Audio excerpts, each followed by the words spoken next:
welcome to another edition of Fire Up. Are we fired up tonight, or what? It is the start of the NFL season tonight. Woo-hoo! Yeah, we are. We are. Meh. No, we're fired up. Yes, all yes. right. Opening night. Opening night. It's the start of the 272 game journey, where two teams will end up playing on Sunday, February 8th, 2026 at Levi Stadium in Santa Clara. The only question to be determined is, which two will it be? With that being said, I don't know if any of you have watched. Some of you have, some of you haven't. Opening kickoff came and went. One of the Eagles already went down with an injury. Was his knee? It could be a season-ending injury. And then we already had what I would say there is no room for in sports. Someone spitting on another player. Like, it just shouldn't happen. And so he was rightfully ejected. Don't know what else is going to come down from that, but... And everybody wonders, and I'm going to say it right now, why Brad Holmes traded back for Jahmyr Gibbs instead of taking that player at 6. Jalen Carter. You guys had the 6th overall pick. That you guys were in, because you guys were. Oh yeah, you had the Rams pick. I forgot. Yeah. So yes. Well, Yeah, no, I'm not even gonna lie. I badly wanted the Falcons to take Jalen Carter there at 8, and even after everything had happened, it just didn't seem like he would be there. And it was like, what if Jalen Carter's there at 8? What if Jalen Carter's there at 8? And it was like I didn't think he'd be there. And it's draft night. It's like, oh, he keeps falling. It's like, oh, he's there at 8. And me and a lot of people get excited because before this year, the stigma was, oh, well, the Falcons don't draft Georgia players, especially in the first round. And it was like, here's a guy, that plays a position we need, really good at it, top 5 prospect right down the road. And then we passed on him, which was, at the time, I was pretty disappointed. mm-hmm. But Bijan Robinson, despite the argument about positional value, he's one of the best players at his position. And as is Jahmyr Gibbs, and it made Brad Holmes look more like a genius when he took Gibbs over taking Jalen Carter now. Yeah. And it's been the best 1-2 punch you can have in the last few years with Montgomery and Gibbs. So this is the 106th season, kicked off tonight. How unusual is it that we kick off tonight and we play tomorrow night too? So we have the Chiefs versus the Chargers over in Brazil on Friday night. I'm going to be honest with you. I'm not a fan of Friday nights for NFL because that has always been a high school football night. But I also don't mind it because I'm not going to any high school games. But for all the high school players, like I just don't. I don't like that. I don't like the competing for that market. The NFL has enough on Thursday night, Monday night, and Sunday that they don't need Friday night.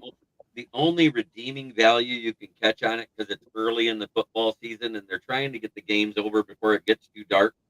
So a lot of the high school teams start at like 6 o'clock or 6:30, because the kids get out at 3:30, 4 o'clock. That way they got time to go home, eat dinner, do their homework, whatever, and go to the game. Well, that's true. And the other thing I was going to say is that if it's a one-off like this, I don't mind too much, Candy. But if Goodell's going to try to push this down our throats year after year on multiple Fridays, it's a mistake. Because, like you said, it's always been sacred ground for these high school kids and their families and fans, to not have competition with. And then, of course, look what college football has done too. Heck, they'll play in there, any night of the week when they want to, but usually not much on Fridays, though, if any, because of the college tradition is, Saturdays. Right. Yeah, definitely. Yeah, high school football is definitely a big deal, especially here in Georgia. Like throughout the state. Like I was an intern at a local media outlet in Atlanta, and like a lot of our work was high school football, and like I spent time like interviewing different players, coaches, and whatnot. Different summer events, 7-on-7s, and you just really it goes to really show how big of a deal high Mhm. school football is here in Georgia. Like it is, like it's a pretty big deal. Yeah. Like Mhm. now, Well, and let's And it face should it, be. NFL players had to have played high school football before they got. I mean, so Absolutely. yeah, Absolutely. yeah, like I know it made national news a couple weeks ago, but Buford High School, it's one of the best football teams in the nation. Actually, they've had some NFL players come out of there. They spent like um can't remember what it was, but a ridiculous amount of money on building a new stadium. And like there's the new stadium they built is equivalent to the size of some small college stadiums. Wow. Yeah, we have a few of Yeah. those in Michigan, but not a great amount. No, most of them are your typical bowl stadiums with the stands on each side. Yep. Yeah, most of them are. Most of them are. But you mentioned that, Samira, and that is a big state. So is Florida and so is Texas. When I think of high school football, I think of those primary states. And to a lesser extent, there's other ones, of course, California and that. But yeah, the warmer climates, the kids can play longer, the kids can practice, more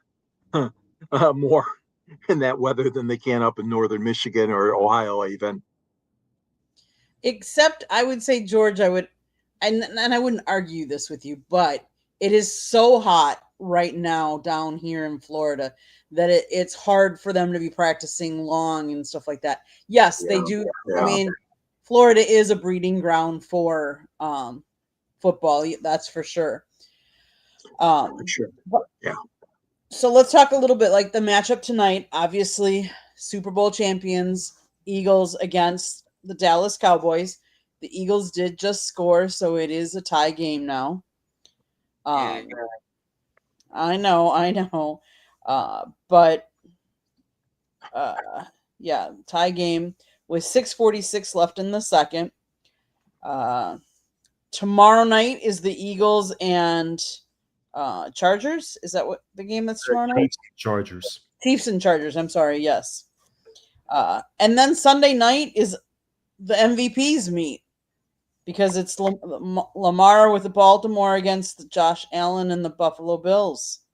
Oh, I So- thought you were talking about the Lions and Packers. Oh, that's Sunday afternoon. I'm sorry. Yeah, that's Sunday afternoon.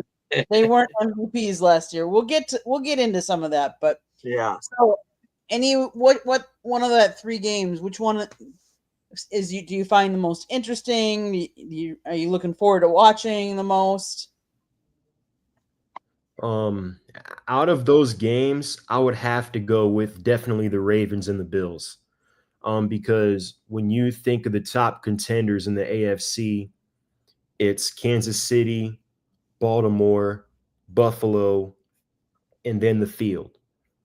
And then the fact that you've got two of those three teams playing on Sunday night, the last two MVPs. Some argue that Lamar should have been back-to-back MVP. There's definitely a good case for that. Baltimore is my Super Bowl pick. I feel like if they don't win it this year, then I don't know when they're going to win it. But Buffalo's right up there.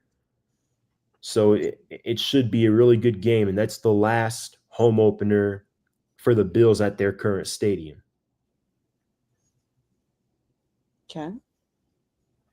George, which one of the games Well, intrigued? I don't think you have to guess at this one too long. The Lions going into the Packers, Lambeau Field, the frozen tundra, which won't be very frozen. Here we go, the kings of the North, the kings of the North, and challenging what appears to be like a bandwagon going towards the Packers this year, at least as far as the prognosticators going. Most of them have Green Bay over Detroit to win the division, but I'm not buying any of that. It'll be a great matchup. CBS is sending its number one crew. That would be Jim Nance, Tracy Wolfson, and Tony Romo. For them, it is their game of the week. Let's just face it. They got another one that same time frame for the other part of the country. It's Houston at the Rams. But Detroit against Green Bay, great tradition, great matchup. Very rarely, as you know, guys and Candy, you don't see Detroit and Green Bay opening their season. Typically not, together in a match like this. So, and then the following week, of course, I'm jumping ahead, but the Lions open up at home against Chicago, another division rival. But I'm looking forward to that. We're going to see Aiden Hutchinson in live action, after that unbelievable rehabilitation that young man went through, and raring to go. But that's enough for me for now. I want to hear what Jeremy is saying. Well, I, of course, am interested in that game as well, but I'm going to pick another game. I'm going to go to the Monday Night Football game to see if the coaching of Ben Johnson can beat the coaching of AOC, and if J.J. McCarthy will look anything better than he did the last 5 games for Michigan, where he only averaged 25 passes a game and under 200 yards a game. I want to see him actually carve up an NFL defense. If he can't do it, I have the feeling they're going to struggle early. And that is why I am picking Chicago to win. So I was reading some about a piece of an article, and I thought this was really interesting. And it says every team has a chance to win. Entering the 2020-25 season, every team has hope, and here are a few reasons why. Since 1990, a streak of 35 consecutive seasons, at least 4 teams have qualified for the playoffs that were not in the playoffs the previous year. So last year there were 4 new playoff teams. It was Denver, Los Angeles, Minnesota, and Washington. In 26 of the past 29 seasons, at least one team has made the playoffs the season after finishing in last or tied for last place. Wow. Which I thought was really interesting. That you can catapult that much, that you go from being in last the year before to now all of a sudden making the playoffs. Yep. 26 of the last 29 seasons. That's the old word parity. Yep. Exactly. Now, I do want, and I'm going to ask you all for your opinion on this. New quarterbacks under center. There are 12 teams that are expected, at least right now, to have a different starting quarterback in week 1 than started for them to open the season last year. Now, I'd like you each, I'm gonna read off who they are, and I want you guys to tell me who you think which quarterback will have the most success. Not necessarily the most wins, but the most success this year. Okay, so then to open the 12 new quarterbacks, obviously Atlanta, Michael Penix Jr., Cleveland, Joe Flacco, Indianapolis, Daniel Jones, Las Vegas, Geno Smith, Minnesota, J.J. McCarthy, New England, Drake May, New Orleans, Spencer Rattler, the Giants, Russell Wilson, the Jets, Justin Fields, Pittsburgh, Aaron Rodgers, Seattle, Sam Darnold, and Tennessee, Cam Ward. Tell me which one you think will have the most success. Now, again, I'm not saying the most wins because that not necessarily, but who will have the best season? And I'm going to start with you, Jeremy. Well, because it's his second year and he did get to start and you saw him look better by the end of the season, I think statistically, Michael Penix might be one of those guys that ends up having a decent year regardless of the team record. And it stinks for him for one reason. It'll remind us of every Chicago Bears QB over the last 20 years, because if the team has a poor record and he looks good, they're getting a new GM and coach. Okay. Samir, your thoughts?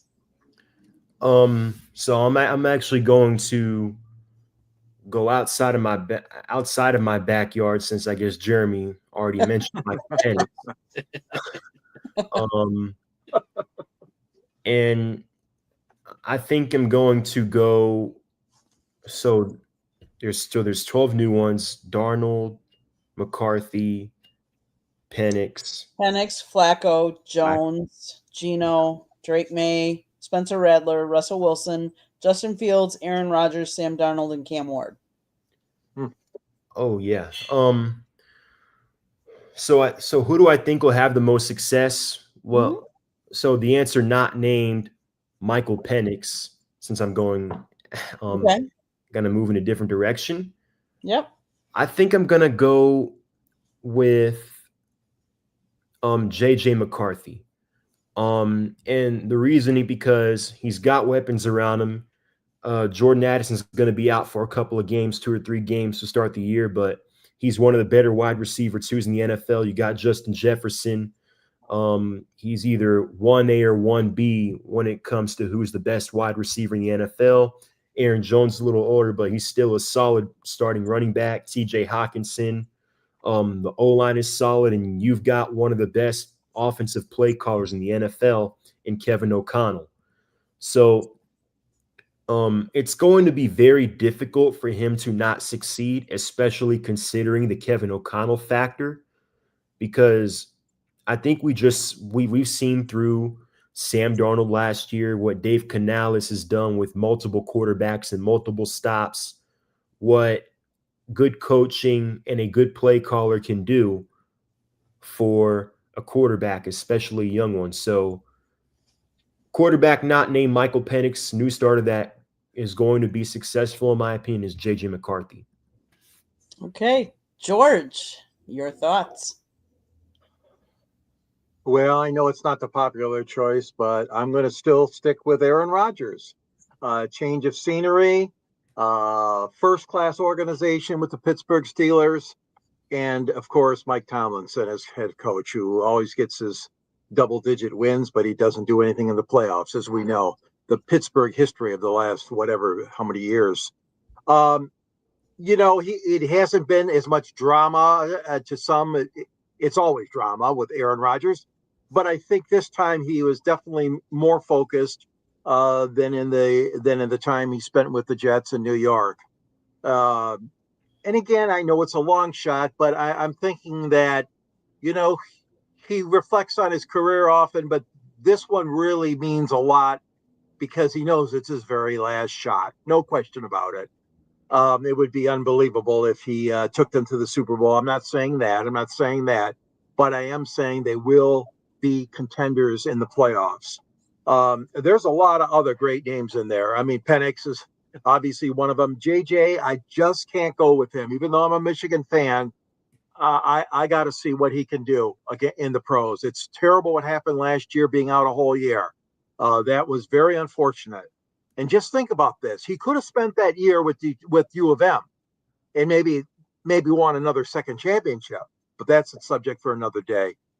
But being injured, yes, he did have a chance, obviously, with the clipboard. We all know that. And to take notes and to, learn a lot from Sam Darnold and from, like you mentioned, the offensive geniuses there in Minnesota.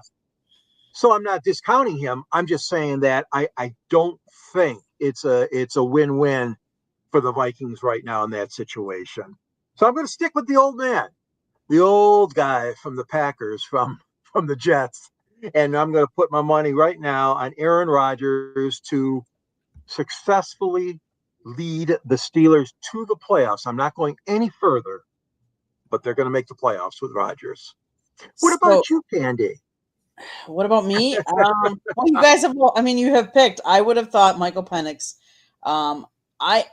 It's out of the names that you haven't picked. I think the one that I'm most intrigued to see would be Drake May and how he does under Mike Vrabel and that system. I would have loved to have picked Cam Ward because I've seen him play a lot, but I just don't trust. I mean, going to one of the worst teams, that's why they picked number one. But it'll be interesting. So out of the names, who do you think will have the worst season? You kind of just named them. I think it's going to be Cam Ward just because of the team that he has around him. Calvin Ridley doesn't look 100% yet. Trayvon Burks has never been 100%. And their tight end is pretty good, but like we struggled to say his name last week. I don't even want to attempt it again this week. Samir, any thoughts on which one you think will... Yeah, I agree with Jeremy. I got to go with Cam Ward. Okay. Rookie season, offensive line, bad offensive line. So you know what that means. He's going to get sacked a bunch, kind of like, I don't know if he'll get sacked as much as Bryce Young and Caleb Williams did the rookie years, but he's going to get sacked a lot. Calvin Ridley, as you mentioned, he's dealing with some health issues, doesn't look 100%. Tyler Lockett's a little older, not the wide receiver he was about 5 or 6 years ago for all those years in Seattle. I like Chig. I know it's his first name. Chig is a tight end. They've got Tony Pollard. He's a little older now, but he's still reliable. But and the defense, there's not really much there. And there's still questions about Brian Callahan as a coach and as a play caller. Hasn't really been proven yet. So I got to go with Cam Ward. George, any other thoughts or? Well, despite my little rant about JJ, I'm not going to put him in as far as that goes in the disaster category for the new season. I'm not going to go that route. The one that I really don't have a lot of confidence in continues to be Russell Wilson. I think he has fallen on some very, very hard times, as we know, for several seasons now. He had a great thing going in Seattle, and we know what happened there. I'm just not so sure he is the right man and the right team to win and be successful. And obviously age is catching up to him, just like it is for Rodgers and a lot of these names that you mentioned. Some of them have been around a long time. You know, we have a tendency of rehashing and re-going over, just like we used to see in managers, and the hire managers or coaches bring back the old guy. We see a lot of that with football too, especially the quarterback position. So I'm going to say Russell Wilson is going to have the toughest time, I think, in the new season. So it's kind of funny that you went that route, George, because you kind of just led me right into my next topic. My next topic was going to be the age of every NFL starting quarterback, because I found it kind of interesting. So obviously, George, you already said who is the oldest. Yeah. You said Aaron Rodgers. He's actually 41. Yeah. Next oldest would be Joe Flacco. He's 40. Ironically, there's 6 more in the 30s. All the rest of them are in their 20s. And who's the youngest? JJ, right? McCarthy, yeah. Yeah. He's 22. He is. Cam Ward, Drake May, Caleb Williams, CJ Stroud are all 23. So, and then we have at 24, you have Bryce, Jaden, Spencer. At 25, you have Bo, Michael, Trevor, and Brock. 26, you have Justin Fields and Jordan Love. 27, Justin Herbert and Tua and Jalen Hurts. 28, you have Joe, Sam, Lamar, Daniel, and Kyler. And then 29 is Patrick Mahomes and Josh Allen. So, how old is Goff? 28, 29. 30? I think it's like 30. I think he's on your list, Candy. He is 30. Baker is 30. Okay. Jared Goff is 30. Dak Prescott is 32. Geno Smith is 34. Russell Wilson is 37. Russell is 36 and Stafford is 37 to round out besides the other two. So, that's a big difference from 41 to 22. Dallas has taken the lead. It's now 17-14. Okay. Thanks for the update. That is quite a range, for starting quarterbacks. You know, each team's got their own philosophy. And obviously with the younger guys in the drafts, as you guys know, including the one that we covered here in Detroit. Unbelievable that year, all the quarterbacks drafted in that first round. And I think they're looking for the magic potion. They're looking for that chemistry. They're looking for the young man that's going to take them to the heights of greatness. And so I think teams are drafting more quarterbacks. Obviously, there's a lot more pressure to win on these guys. And there's a lot of them that are just forever second or third string guys, as we know, that are not on your list, Candy, because they're not starters. All this to say, yeah, that is quite a range. Yeah, and you know what? That's a kind of position that has a high toll of injuries and wearing out a player when you're a quarterback. Although the rules have been better for them the last several years with protection on certain things, I still think that I would take a veteran over a rookie or a second-year guy any day. I really would, and I think that's what the Lions did.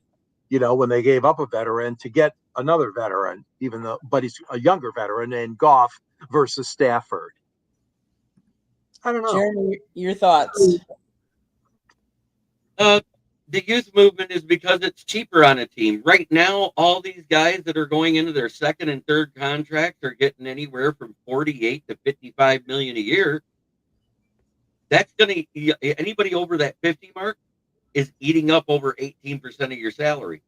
And we've seen how often does that price of a QB, because guess what? Jalen Hurts was in the last year of his rookie contract last year and won the Super Bowl.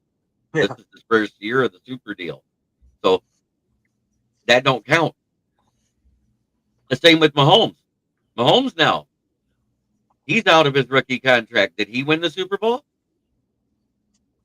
Yeah. There's something to be said when you're in that second contract, getting that elite money and the percentage based off the cap. There has never been a quarterback that made more than 18% of any salary that's won a Super Bowl. Wait, didn't Mahomes win the third Super Bowl on that new contract? No, that was on his fifth year option. That was it. The one in 23, because that was year 7. Was it? Yeah, because he was drafted in 17. Was he 17? He signed the extension in 2020. Patty, to answer your question, how old is Patrick Mahomes? He's 29. But yeah, I think definitely my preference, not only if as a fan, but if I were a general manager, my preference would always be the young guy. But number one, I think for extensive purposes, it generates a lot more excitement, not only around your team and organization, but also around your fan base and in the media. And then number two, I think, as you guys just referred to, there are not many things in the NFL that are more valuable than a star quarterback, a young guy on a rookie contract. Because I think the idea is what every team is trying to do now when they rebuild. Like, you look at what Washington did, you look at what Houston did.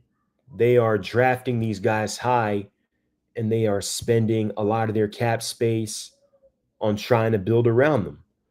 Like, where would the Falcons be right now, for example, if they had just drafted Michael Penix and spent the Kirk Cousins money on building the defense or fixing depth pieces where it may have been needed, or building the team around them?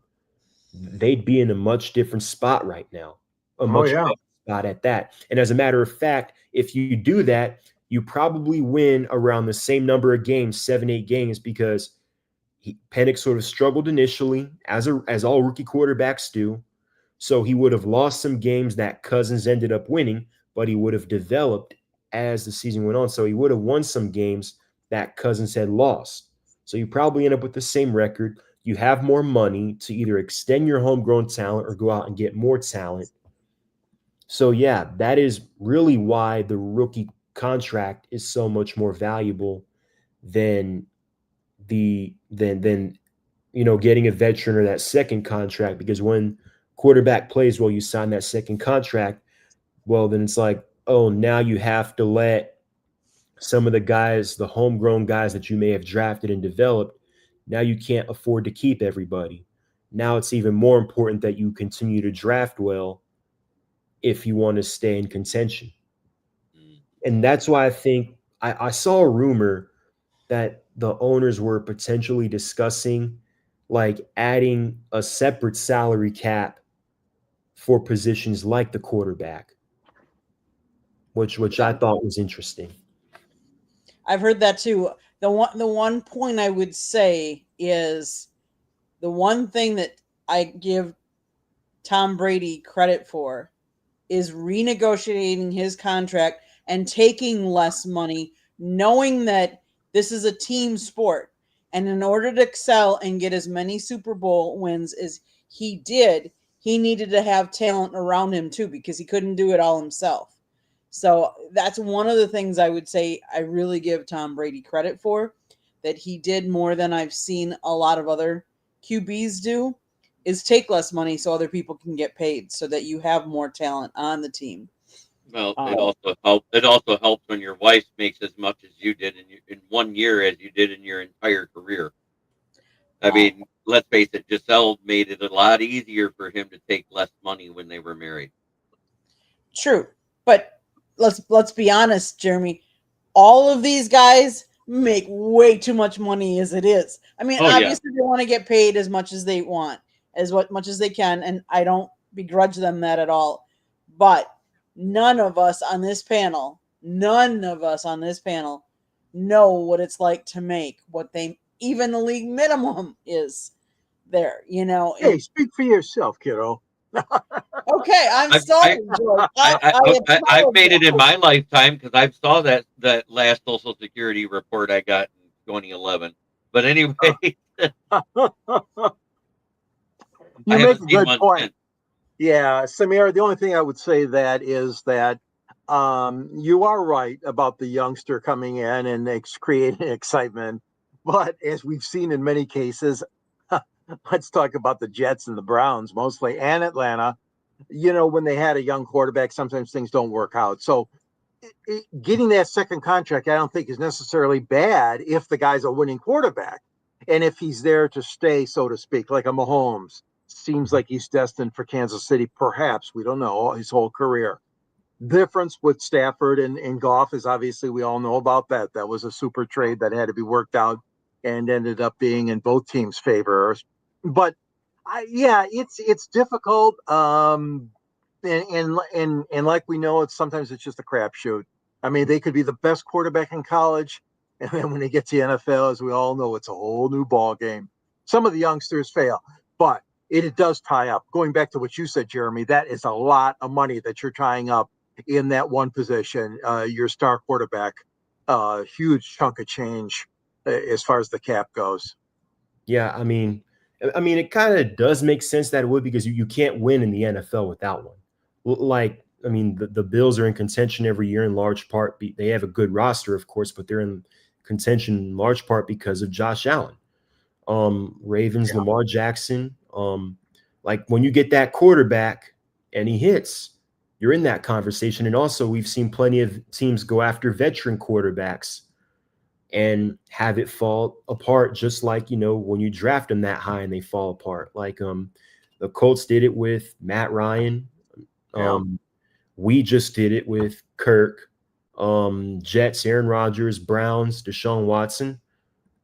So, I mean, to your point, it is a crapshoot.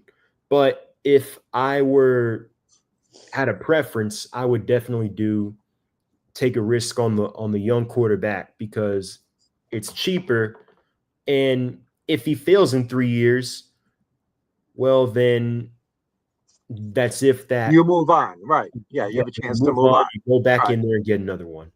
Whereas if you sign a guy to a big contract and he fails, you're stuck with that money long term, like the Browns, us, the Jets. The Jets. Don't forget Chicago. Chicago, all the frustration there. Let's look at one of the first super contracts that's still affecting a team today, because that quarterback retired, and that's the Saints. The Aints? The Aints. The reason why they're the Aints is they're over 60 million every year. I think it finally clears up if they quit kicking the can down the road, which they can't because they're over the cap again. In 2030 is what it showed. But once they kick the can down the road, that goes over the cap again. Yeah. Yeah. Ever since Drew's been gone from there, that's another one that's really been struggling mightily. Yeah. It was really since Sean Payton left. Yeah. I think it went I downhill. agree. Yeah. So with that being said, what do we think? There's some new coaches out there. Who do we think, which new coach is going to have the most success? I mean, I think I already said earlier that Ben Johnson was going to win Coach of the Year. I think with all the talent the Bears have on offense, it's going to be, again, kind of like J.J. McCarthy. It's going to be hard for Caleb Williams to not do well. They have talent on offense. They added some veteran pieces on defense. They have some young pieces as well. I mean, actually, before the Micah Parsons trade, I picked the Bears to win that division. Now things may or may not have changed from then on, but that's where I feel like it's going to be hard I feel like he's going in one of the better scenarios for a rookie head coach. Yeah, he gets paid $1 million a year till 2030, doesn't he, Bobby Bonilla? Yep. Mm-hmm. The best lifetime contract there has been until Shohei Ohtani. What team does he play for? Just kidding. Yeah, I know who we wanted him to play for. Yeah, yeah. So there are 7 teams with new head coaches. I'm going to take a line here from my friend Candy. Ben Johnson. You got Mike Vrabel. You got Kellen Moore, who has some ties to the Lions, as Jeremy knows. Brian Schottenheimer, Pete Carroll, Liam Cohen, and Aaron Glenn. And I'll tell you what, I am not convinced that Johnson and Glenn are going to have the 2 best teams this coming season, record-wise. So I'm really going to go out on a limb here, and I'm going to say Schottenheimer. You know, that team has always been a mystery, and Jerry Jones and his craziness down there has continued to make it a joke. But with the coaching pedigree and his father's success, I'm thinking that he's going to have some good vibes down there and with the Cowboys. Schottenheimer, the kid, I'm going to say him. I'm not trying to say that he's going to sweep the division and sweep through the playoffs, nothing like that. But as far as cohesiveness and his win-loss record, and of course Prescott, that's a whole nother question mark with him. But I'm going to go with Schottenheimer on that one, Candy. Okay, Jeremy. I think it's going to end up being Mike Vrabel. I think because he's already proven he can win with less than stellar product in Tennessee. He made Ryan Tannehill look serviceable. When he was in Miami, he was god awful. Mm-hmm. So as long as he can get that running game going to help Drake May, and with a weakened offensive line from what it was, I think they can have a lot of success. I think they can too. They can go nowhere but up. There we go. Yeah. There we go. So let's talk a little bit about college football. We had some big games this last weekend. What one game stood out to each of you? And we'll start with Samir. If I had to pick one, I'd say Alabama, Florida State. It really wasn't about the fact that Alabama lost. It was really more about how they lost. I don't think I've seen an Alabama team ever look that overmatched, especially on the offensive line and defensive line. Like Florida State just ran it down their throat the whole game. And, obviously that's not what we're used to seeing from Alabama teams, especially with Nick Saban having been there for so long. But yeah, Florida State 2-10 team last year. The expectation was they would always be better this year, but still, Just more about the surprise of how bad Alabama looked and how they lost more than the fact that they did lose. Okay. George, your thoughts? Well, there was a lot of them that stood out. Obviously, the Alabama game was unreal. I mean, that was not something I suspected would happen. But here you got in Michigan a team called the Wolverines, okay, favored by what? What was it line? Jeremy, 32, 33 points or whatever Yeah. they were favored? Ridiculous. First of all, Vegas ought to be shot. Those numbers were ridiculous. But you get a team like New Mexico that comes in there and you only win by 17. And Michigan looked great in the first half, but the second half I was very disappointed. It was like they were on autopilot and they let New Mexico get back into the game. And if there was a little bit more time on the clock in the fourth quarter, who knows? New Mexico had the kind of momentum going. I'm just saying that they could have possibly come really close to tying that game. Now, I understand that Bryce Underwood is a rookie, first-year player. We know that. Highly touted quarterback all across the United States, right here in Michigan's U of M's backyard, a city called Belleville, Michigan, which is near the airport. I am not disappointed with him at all. But what I am disappointed with, silly penalties and not enough focus in the second half. If they come out against Oklahoma, there ain't going to be a chance for U of M to be in that game. If they get out-muscled, out-manned, and throw too many interceptions or whatever, fumbles and turnovers, it's going to be a long evening. It's going to be a long one for U of M. But that game, even though it was a 17-point win, it was a little bit disheartening that they couldn't just put it away, file it away. That being said, no way, Alabama, did I expect that. I mean, I got to be honest with you, Samir. There's no way I expected that. I've got a couple nieces that are proud Bama graduates, young ladies that are love that school and that university, and they still root for them every game. They got the whole family rooting for Bama on these Saturdays, but not me. I'm not a Bama fan. Nick Saban, what about him? Well, he had to be shocked too with that final score. Jeremy, your thoughts? What game? The Texas-Alabama game. Number 1 versus number 3, and together they scored 21 points. The over-under on that game was supposed to be 50. Yeah. What the heck's going on there? And if that's the best that a Matt Patricia team can do is keep them within 7 points, and that neither quarterback looked good. Neither one of them. Both of them made some horrible mistakes. They're going to have to run the ball a lot. They're going to have to do what Michigan did in order for Ohio State to be successful.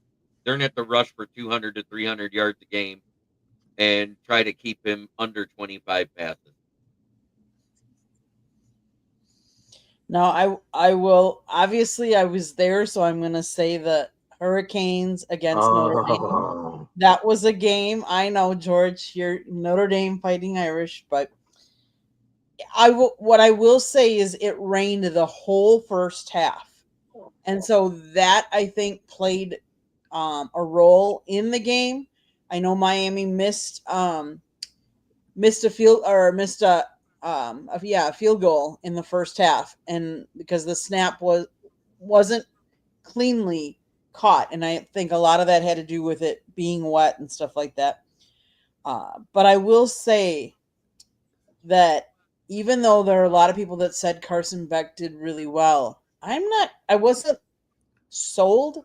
I mean, he's getting paid a lot of money. He looked good, don't get me wrong, but there was something still just a little off. Although I will have to say, I was impressed by the crowd, because normally at Hard Rock, it's not sold out. It's not that loud. It got really loud. So I have to give it to the fans for Miami. They really did show up. On my other team, the Badgers, I'm going to say this. You don't want to be a starting quarterback for the Badgers, because for some reason in the last 2 years, the first game, the starting quarterback went out in both games. Now, I'm not going to say that the backup was bad because they did good. I mean, they won, but do I think they should have blown out Miami of Ohio and won by more than 17-0? Yes. What I'm going to say is, Luke Fickell, you need to figure it out because you have this week where you have what I would say is an easy matchup. But in 2 weeks, you go against Alabama. And I know Alabama didn't look good, but they're going to be out for revenge. And they're going to look to do better. So, Candy, the best games are rain games, but not played on turf, in my opinion, and snow. Yes. I can tell you I was drenched, for the first half of that game. But so I think it'll be interesting, not this week, but in 2 weeks when Wisconsin does play Alabama, how that game goes, because I think that'll be a real true test for the Badgers and how they'll do, in the Big Ten. Yep. Because they are not projected to do well in the Big Ten. I get that. So we'll just have to wait and see. That's why we play the games, right? Wisconsin, Minnesota, Michigan are all kind of in that same boat where they're not horrible teams, but they're not great. Right. We see that there's a couple wide receivers missing for Michigan because Bryce Underwood was putting the ball on the money on a few times and guys couldn't catch the ball. And that would have improved him. He didn't look bad at all to me. I thought he looked really good for the first freshman that has played for Michigan since 2009, and that was Tate Fortier. Yeah, that's true. No, like I said earlier, Jeremy, I'm not faulting Bryce at all. I mean, I think he did very good, calm under pressure. I'm just saying that overall the team just really stunk in the second half, and they really should have been playing with more intensity. I was appalled that we went away from the run. We went away from the run in the second half. Yeah. When you got the lead the way you did, because you were dominating in that first half, you could have ran that score up to 35 and left them 35 more points in the second half is what I'm talking about. Right. Exactly. I do want to say thank you, Ashton. He has reposted the stream. Thank you, Ashton. I think we all agree. We all talked about this earlier, Dwayne. We all agree that was very disrespectful. Shouldn't happen. Well, if you're in New York City, spitting on someone is considered attempted murder still because of them proving that all bodily fluids transfer disease. Yikes. With that being said, what games are we looking forward to on the college side this weekend? Anyone in particular? Samiri, if you want to go first, go for it. Sure. I think one game I'm looking forward to this weekend, I would say, is Michigan and Oklahoma is one. They're not. I mean, I'm looking at the schedule right now, and there's not a lot of intriguing games. But Michigan and Oklahoma, that's 15 versus 18 is definitely one that should be interesting. Iowa and Iowa State, that's an in-state rivalry. That should also be an interesting game as well. So those are only two. Those are two that stand out to me. Jeremy. He stole my thunder, but yeah, it's the only interesting game on that schedule. Okay. Michigan, yep. And George, I'm assuming you're going to go with the same one? Well, I mean, just for sake of argument, let's try this one out, okay? Oregon hosting Oklahoma. Oregon, number 6 in the nation, hosting Oklahoma State. Now, this is going to be a 3:30 game on CBS. Now, the line is obviously big, 27-point lead for Oregon. But I still think that I want to see more out of their offense. And I also want to see if Oklahoma State could at least keep the game close. You guys already talked about it. We all know Michigan and Oklahoma is going to be the game. But just for sake of argument, I'm going to keep an eye also on that one. Oklahoma State at Oregon. So the one that I'm going to keep my eye on is South Florida Bulls playing Florida, because South Ooh. Florida took down Boise State this last weekend, and they did it convincingly. And now they're going up against Florida, who's ranked number 13. So I think that'll be an interesting. Plus, it's always in-state, is always rivalry type of a game. I'll tell you what. USF exposed Boise State as fraud. They proved that all they had was their defensive end that was sacking the other team with Ahmad Hassanin, who's now in the NFL, and now Ashton Genty, who's also in the NFL. If it wasn't for those two players, they probably wouldn't even have made the playoffs. Mm-hmm. Mm-hmm. Good Yeah. point. Good point, Jeremy. Yeah. So that's one of the games that I'm looking forward to. Of course, Michigan, of course, in Oklahoma, because it's the ranked teams. There's a lot of teams that are paying money to other teams to play them this weekend. Let's put it that way. There's not a lot of the big matchups. This is the cupcake week. Last week was the most exciting first week of football we've had in a while with the matchups that were out there. Yes, I would agree. And then I guess, I mean, I always watch Wisconsin too, and they're playing. And the only reason why it's intriguing to me, Middle Tennessee, is my niece went to is at Middle Tennessee right now. So relatives collide, I guess you can kind of say. Yeah. But, yeah. And how's this for a hot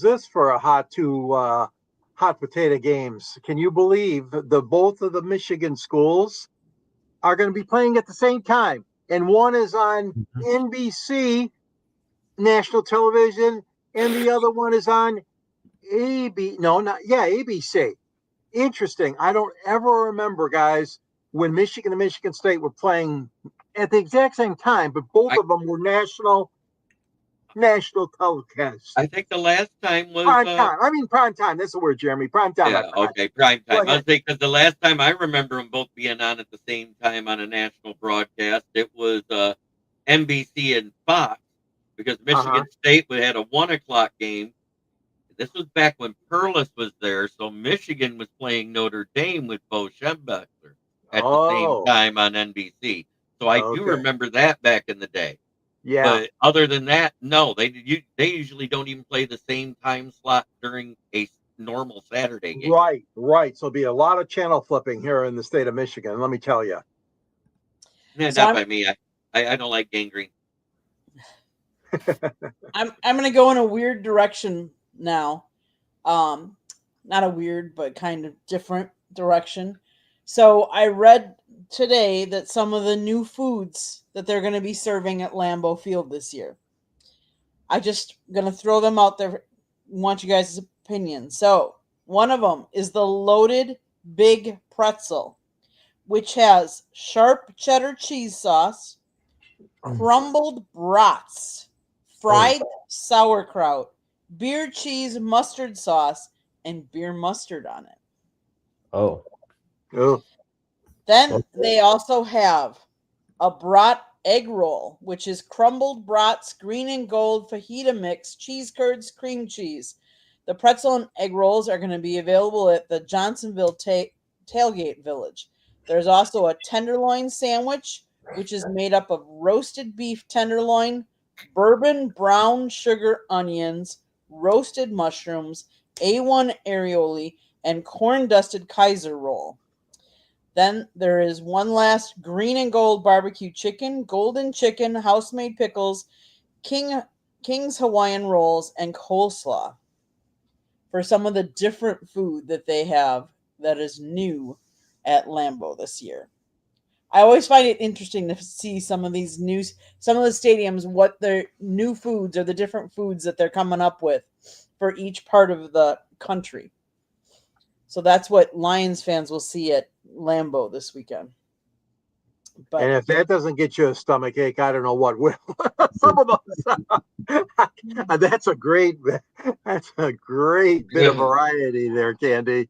I know that the Ford Field also had a little announcement on that the last day or two, but I didn't catch all the meals there, but they were not as exotic and creative as what you just mentioned at Lambeau this weekend.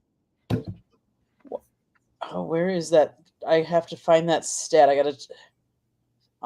So the Brewers set a new record for dollar dogs on Labor Day. So they sell them for $1.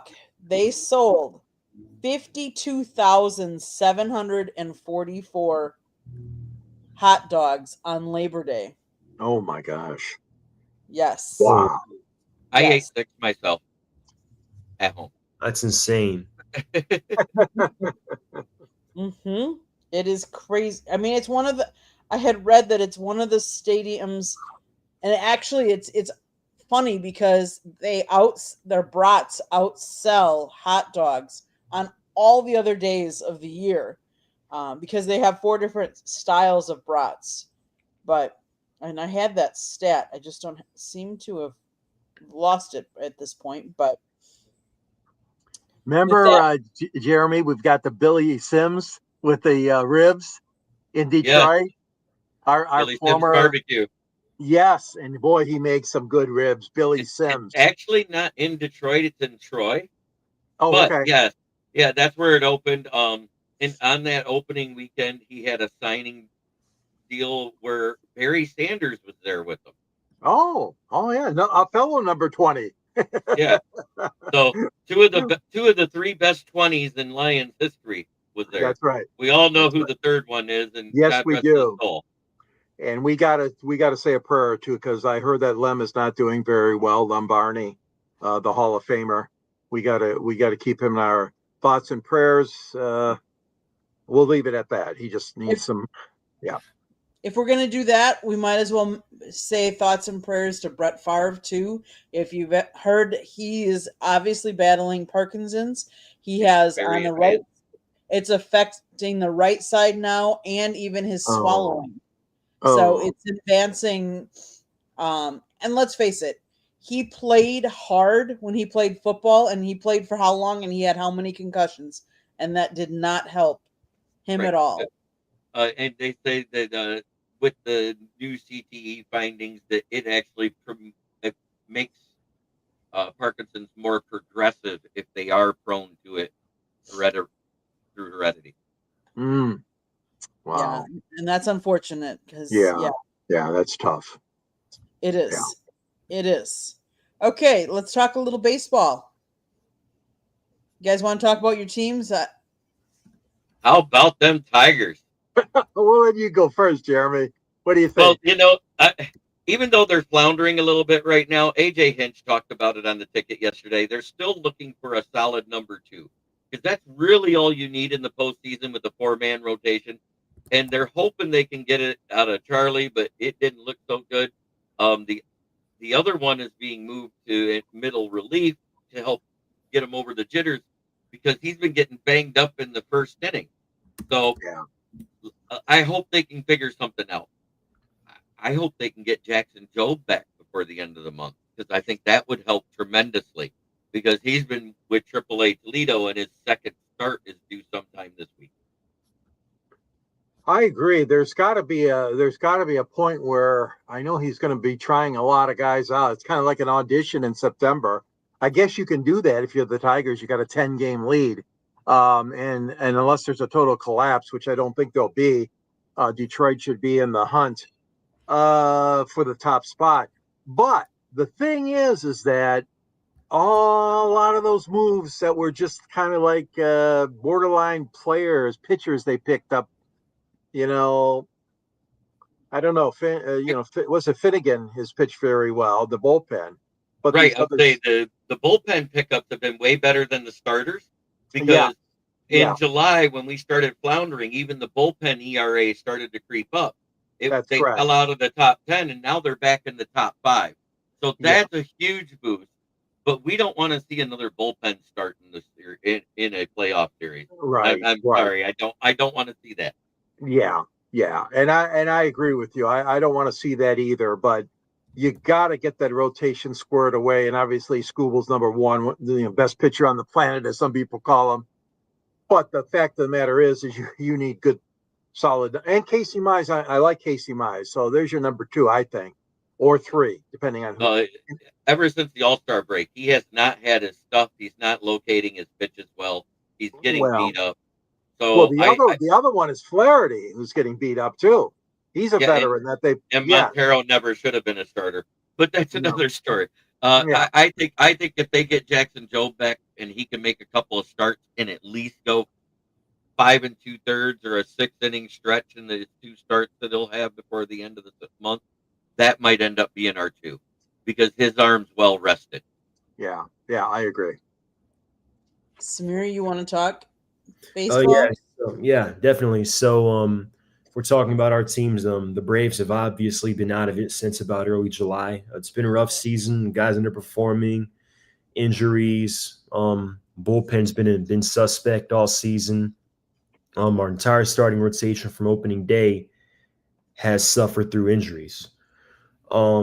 So right now, it's just a matter of trying to figure out what the roster will look like next year. What are we going to do in the offseason? I think at a bare minimum, they need to go out and get 2 relief pitchers.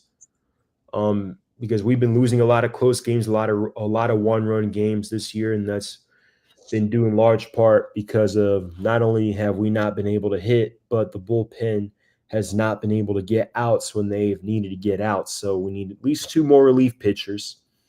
Raisel Iglesias has been really good since June. Got off to a bad start. He's been a lot better since June. So are we going to bring him back? No one knows there. DH, what are you going to do there? Marcelo Ozuna is a free agent. If I had to guess, in all likelihood, he's not coming back. Are you going to what do you do there? I don't think you can have Sean Murphy and Drake Baldwin rotate between catcher and DH because Sean Murphy's bat is not consistent enough to a point where you can put him at DH for long periods of time, where Drake Baldwin could benefit from being a regular, almost everyday catcher. So do you trade Sean Murphy to fill other needs? Do you trade Sean Murphy to maybe fill that DH position? If Ozuna ends up leaving, maybe get another starter, maybe get some prospects. Who knows what you would do there? They did call up 2 relief pitchers from their farm system, Hayden Harris and Roldy Munoz. They both threw scoreless innings a couple days ago in Chicago. They did claim Ha-Sung Kim, shortstop, off of waivers. He was a solid player for the Padres for several years. Was with the Rays recently until they waived him. He has gone so far as a Brave. He has gone 3 for 8. He hit a 3-run home run yesterday. Now, the question is, he does have a $15 million player option for 2026. If he takes that option, there's a good chance that we have our shortstop for 2026. If not, then he's a free agent, and I think things get a little tricky from there. Fun fact is that was the 3-run home run he hit yesterday was the first home run hit all season by a Braves shortstop. Wow. Oh my. And we can't say that about Javi. No. He actually has looked decent. He looked great during the stretch when we were great, when we were leading the league. But when the slump fell off, he kind of went back to his old ways of batter discipline of a blind man. So I'm gonna brag yet because I can right now. Brewers have the best record in baseball right now. Right now, I have to say that. A little concerning because Shelby Miller went on the disabled list. I saw that, yeah. And the other thing is they've held Christian Yelich out the last 2 days because of back soreness. Now, remember, he had surgery on that back last off season, so that's always concerning. And he's been hot this year. He's had a really good year, so I hope it's just really precautionary and that because let's face it, you don't need to be hot in September. You need to be hot in October. Mm-hmm. So we did just lose 2 out of 3 to the Phillies, but the Phillies are right up there. You know, they're not far behind us in total, they're leading their but so it'll be interesting down the stretch to see if we can keep it going. I did see, and this is interesting because I saw, see if I can bring this up where I saw it. It talked about how the Brewers, even though they are in the bottom third of the payroll, that the last 8 years they have made it to the playoffs. And they're one of 3 teams that did that. And the other 2 were, I want to say, the Astros and the Dodgers. But we're the only ones that have like the lowest payroll. So the one thing I do want to also say is I want to talk a little bit about this. There's a reason why the Brewers have one of the strongest minor league systems, and it starts, the Milwaukee invested $20 million in a training facility in the Dominican Republic. The Brewers have had a scouting presence in the Dominican Republic since the 1970s, and in 2011, their recruits started training at the Dominican Academy, formerly owned by former reliever Salomon Torres. But in 2018, Milwaukee decided to build a complex of its own, and in 2024, it finally opened. The Brewers Academy in Santo Domingo Estate is built on 30.5 acres of land, just 20 minutes from the main airport and within 15 minutes of at least 10 other major league clubs. It has 3 full fields, an infield, an agility field, a 4-tunnel indoor batting facility, a clubhouse with locker rooms, a video room, 3,400 square foot gym, a coach's lounge, meeting rooms, and a hydrotherapy room. The complex has 22 dorms and 9 staff rooms that can house up to 124 people, 56 more than the team's previous facility. There are also 2 classrooms on site, so players who often sign at just 16 or 17 can complete high school while they train. The academy is open to both Dominican and Venezuela Brewer signees. The coolest touch was the Brewers hired a local Dominican artist to paint Milwaukee-inspired murals throughout the facility. That was just kind of cool, I think. We don't necessarily hear of some of the out-of-the-country things that these teams do. So with that, anything else happening in your towns that you guys want to talk about? We'll start with Samir. Yeah. So as I said, the Braves did play hard in Chicago, but they did end up losing that series. The people I mentioned that just got bought in or claimed off the waivers, they did contribute. 2 guys, 3 scoreless innings. 1 guy hit a 3-run home run, and it's had 3 hits and 8 at-bats. Ozzy Albies has definitely turned it around. There were conversations within the media, within Braves fans, about whether or not they were going to pick up his team option. It seems like they are indeed going to pick up his team option. Hawks, this is kind of the dead period for the NBA season as usual. But football's back. For the 6th year in a row, the Falcons are going to open at Mercedes-Benz Stadium in Atlanta. The Bucs are going to come to town. We did sweep this team last year, but both of those games really could have gone either way. And honestly, you could argue that the Falcons easily could have or maybe even should have lost both of those games, at least one of them. So the games usually come down to the wire, even though the Falcons have won 3 of the last 4 against the Bucs. Their one loss did come in 2023 in Atlanta when we had the lead late. Baker Mayfield led a game-winning drive, and that kind of ended up being the game that ultimately decided the division when push came to shove. But even though he did play 3 games last year, it's the official start of the Michael Penix era.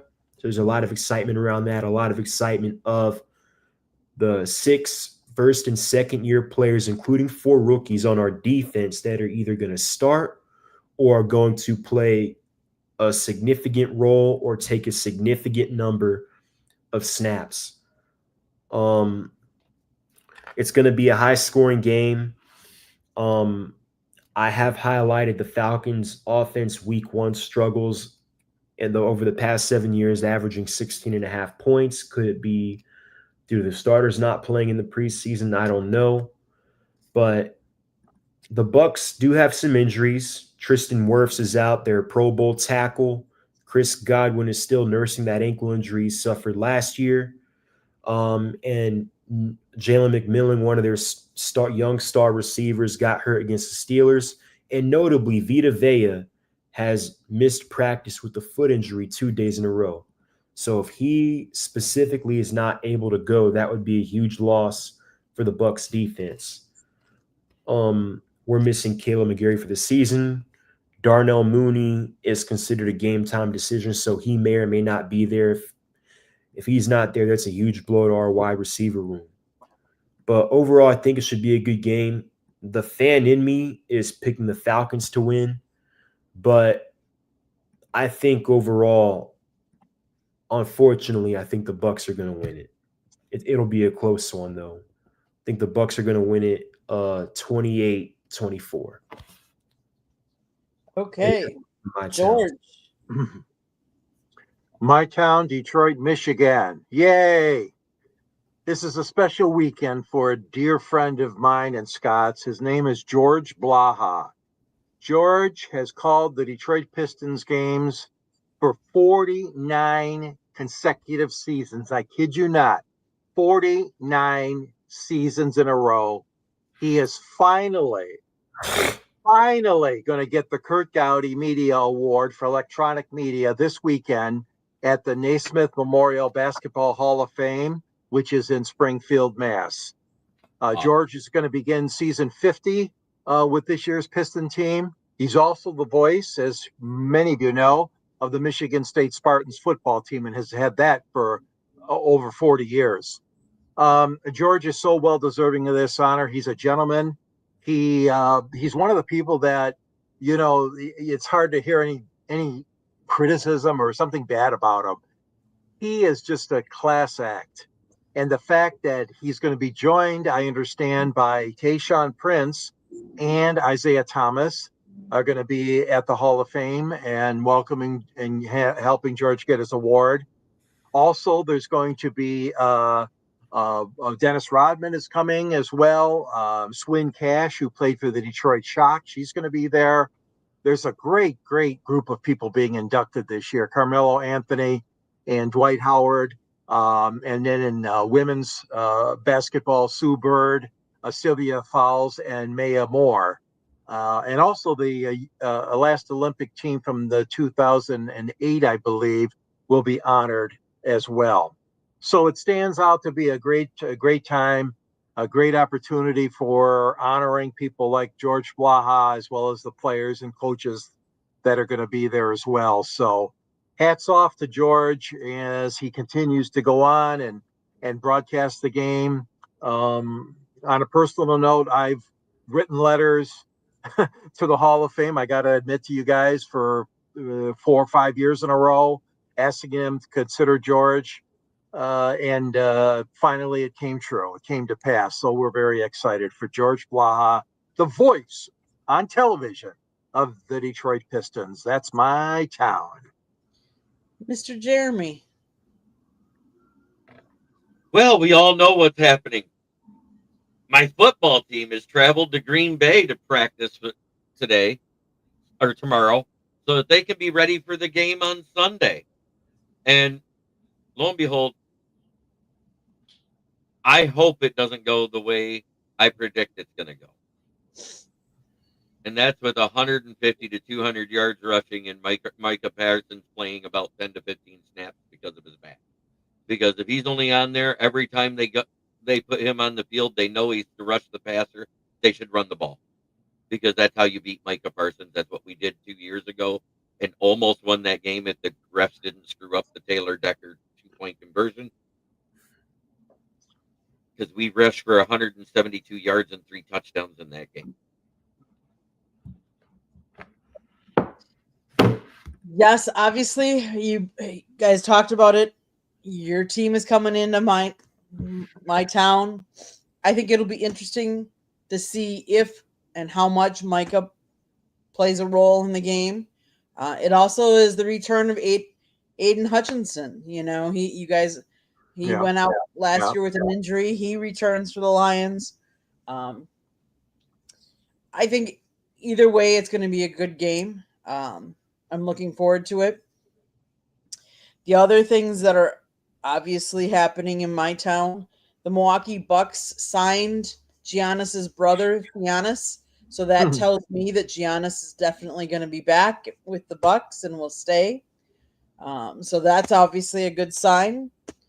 One of the other things that I wanted to quick mention, and this was the other day, UW-Madison welcomed the class of 2029, which includes 8,500 first years and 1,200 transfers.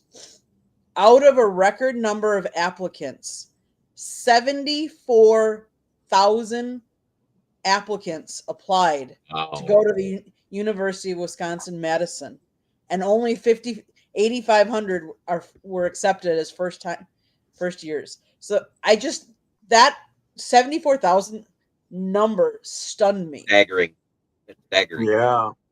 I mean, that's awesome. I mean, it's awesome that many people are interested in going and applying. Obviously, some people apply for multiple schools and not just one, but well, there might be a little bit of something that attracted them to Madison, the number one bar per capita city in the world.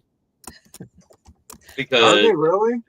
Yes, they are. They guess who's number 2 in the world? It's right here in the state of Michigan. East Lansing. Bay City. Bay City, okay. 64 bars in a town with less than 50,000 populace. Wow. Mm-hmm.